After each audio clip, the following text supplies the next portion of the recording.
Local support for News 6 has been provided by the Northwest Ohio Educational Technology Foundation, Bowling Green State University, and the members of WBGU-TV.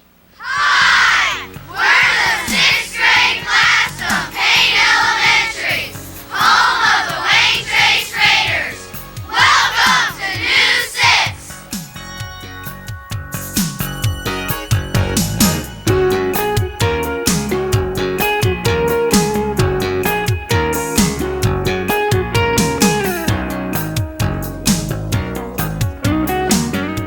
Hi, I'm Zach Keebner from Payne Elementary School.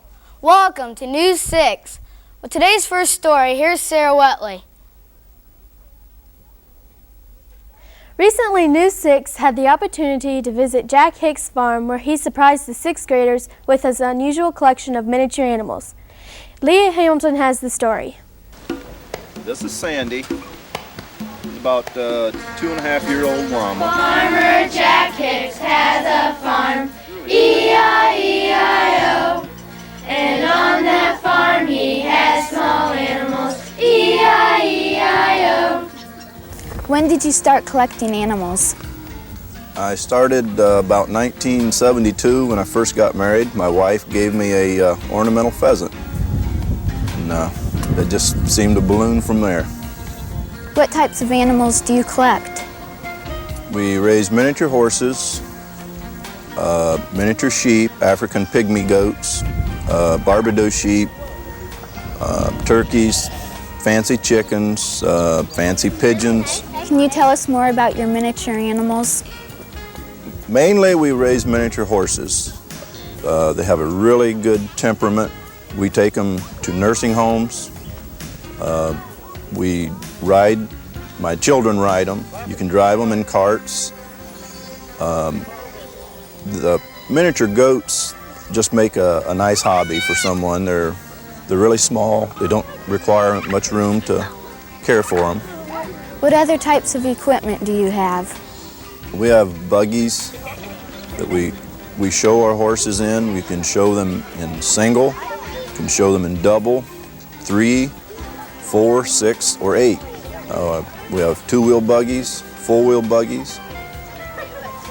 Just depends on what type of horse you have. Each horse is suited for a different type of buggy or a style of going.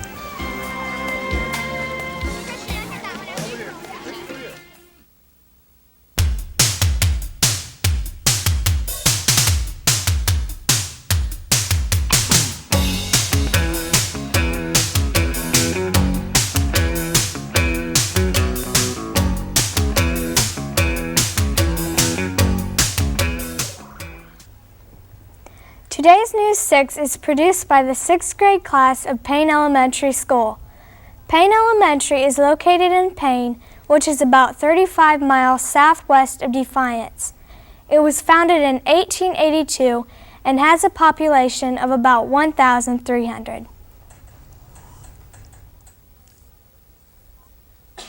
Our next story will take you to the modern plastic recovery plant and let you witness the reincarnation of the plastic products. Kara Bromley brings you to the story. Wait, don't throw it away. Give it to Modern Plastic Recovery. It can be recycled. What does Modern Plastic Recovery do? Modern Plastic Recovery receives plastic from outside sources, grinds it, and uses it in the finished product mainly to produce tile for land and highways. Where do you get your materials for recycling? The majority of our materials for recycling come from recycling depots, who in turn get their product from city recycling, which is a going thing now. Could you describe the recycling process? The recycling process consists of bales which we receive from the recycling depots. We take the bales, put them in a bale unloader, which their wires are cut and they're conveyed up into a grinder. From the grinding cycle, they're blown into a cyclone, which augers them into a wash tank, and they're submerged underwater, removing any paper or any impurities that may not have been washed off at the recycling depots. From that stage, they go into a dryer, which dries the material and puts it into an auger, putting it through a final grinder, which grinds it into smaller pieces. What do you do with your recycled plastic? Our recycled plastic is sold to our parent company, at which time they use it along with a number of other resins to make a final product, which is drainage tile. Or soap bottles. And how we determine... Everyone wants to meet someone famous, so do we. This week's Kids View question asked the 6th graders whom they wanted to meet. Here's what we found out.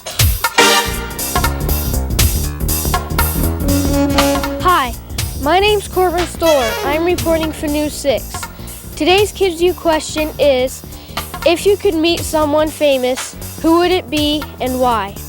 If I could meet someone famous, I would meet Kim Zmeskal because she's a good gymnast and I've always wanted to meet her. If I could meet someone famous, I would meet Abraham Lincoln because he was a president a long, long time ago. If I could meet someone famous, it would be George Bush because he's the president and he has done a lot of great things for our country. Today's last story will take you soaring into David Ganger's garage as he flies his stories on the airplanes that he builds at home. Jake Apple has this story. Planes, planes, planes. David Ganger can't get enough of planes. How did you get started with planes? I guess you could say it leads back to the times when I was 10, 12 years old and I wanted to go to the airport with Dad. And then that led to building all kind of models. What kinds of aircraft do you build? Well, I guess you'd call it light plane and ultralight. And I have 3 examples sitting here, Laser, a B-10, and a U-2, which I completely built myself. And the ultralight airplane is classified as an airplane that weighs under 254 pounds and cruises under 55 knots. How do you make these planes?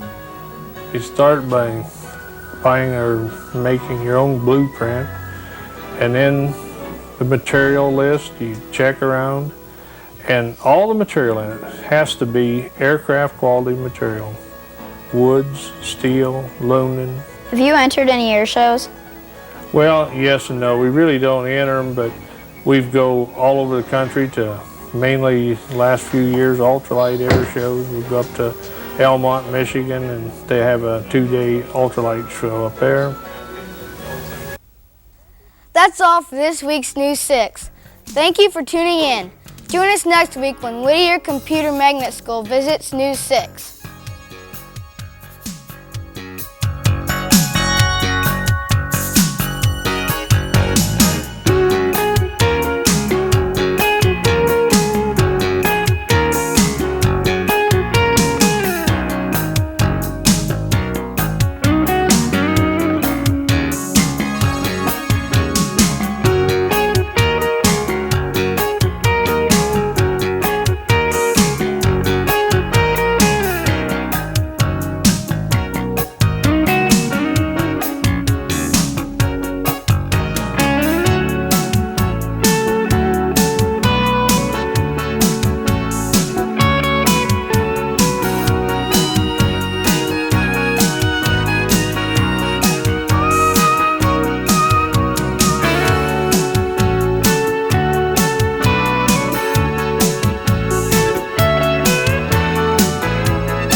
Local support for News 6 has been provided by the Northwest Ohio Educational Technology Foundation, Bowling Green State University, and the members of WBGU-TV.